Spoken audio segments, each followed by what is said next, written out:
Jason, Kevin, maybe first question just to get us started. The topic that all of our churches are talking about, LGBTQ issues, it's a topic in our own denomination. I'm sure brothers here in their different church contexts have different nuances to the conversation, but what are you guys doing theologically to think through it? What are you doing legally to protect yourself? Like we've heard of stories of people actually coming into churches to undermine what they're doing, sneaking in. What are you doing in terms of catechizing children? What are you doing in terms of missional thinking? Because we want LGBTQ people to become Christians and repent and turn from their sin.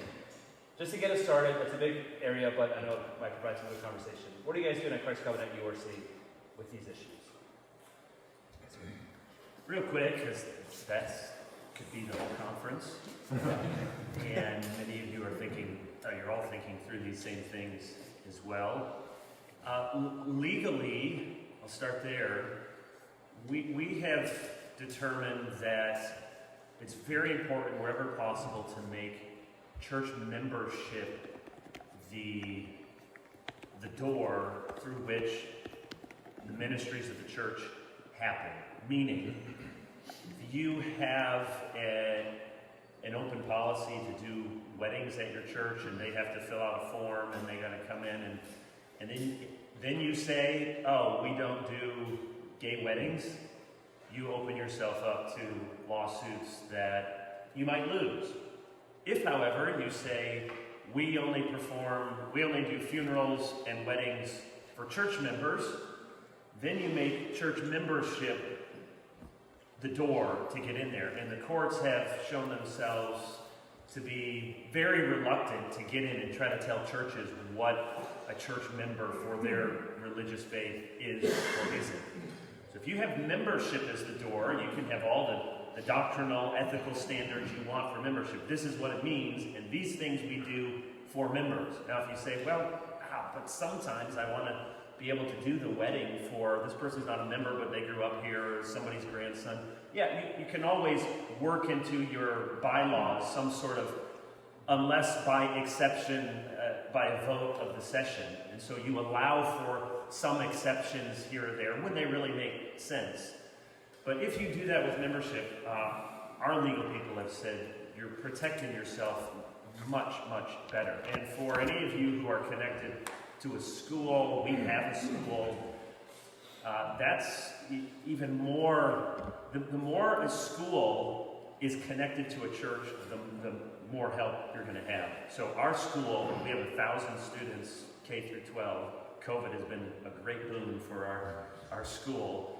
And if we weren't connected to a church, then you open yourselves up to discrimination sort of lawsuits. In fact, it was in the national news that there was a Catholic school in our area who was sued by someone who was let go for being gay, and this person sued and they won. Well, one of the reasons they could win that lawsuit is because they said it was discrimination because this Catholic school didn't even require people to be Christian to work there. Now, most of them were, but they hadn't been really true to their own sense of identity. Well, if you're doing that, and then you want to not have the gay faculty member, you're going to get yourself into all sorts of trouble. But if you set from the beginning, everyone working at this school, at our church, has some sort of spiritual position, all the way down to the janitor who has might have to give people spiritual counsel on how to serve God with their hands or something. You do something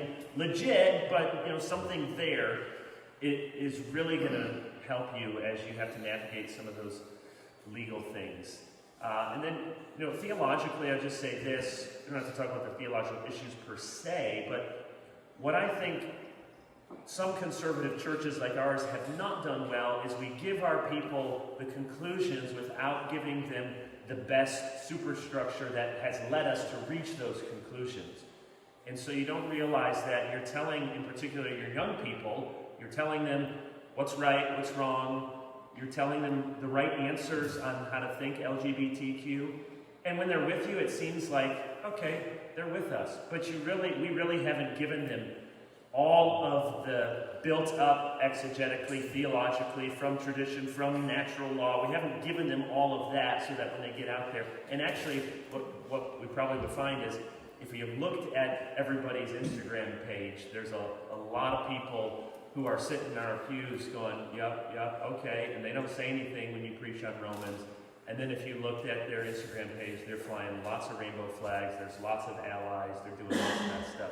We found that even at our school. So there's a lot of confusion, and you need to talk about it directly, and you need to talk about it from the ground up.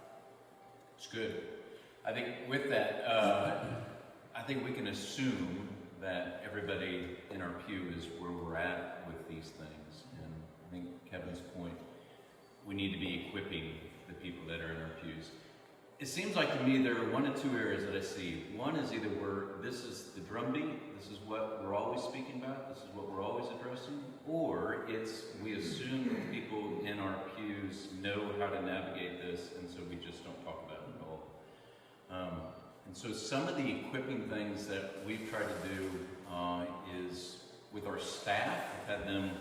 We've worked through Carl Trueman's book, The Rise of the Modern Self, something like that.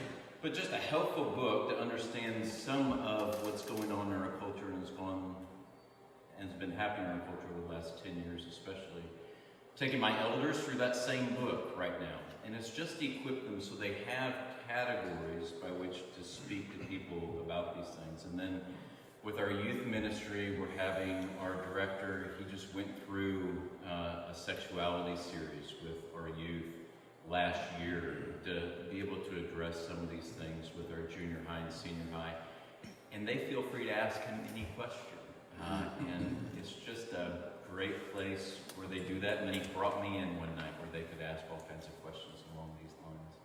So I think just the more that we talk about it, but we're not always hitting that drumbeat, but the more that we talk about where they feel like, people in our pew feel like, this is something that's a subject that we can discourse with our pastor and with our elders and with our staff workers. It's incredibly important and helpful. What was that? The Rise of the Modern Self. It's right over there on the book table. Yeah, if you haven't read Carl's book, we read it as a staff too. The Rise and Triumph of the Modern Self. And then the shorter version, Strange New World, which just came out. Yeah, which is a rewrite of that one. And for most people, that shorter one is going to be robust enough to read it. So it's 400 pages, the first one, 225 pages for the second one. But Carl Trueman's really, really good on that stuff. He's the best guy writing about it. It's really eye-opening. Really eye-opening. It connects a lot of dots for folks. Well, the other great thing out there, to Kevin's horn for a second, and we're PCA guys, but I know a lot of PCA churches that are using the PCA's human sexuality report and teaching through that in Sunday school, etc. Kevin, Tim Keller, Brian Chappell wrote most of that, and it's very helpful. You can look that up online. 12 statements in particular. Yeah, the 12 statements. PCA Human Sexuality Report. And that's just a helpful thing to walk through with your congregation.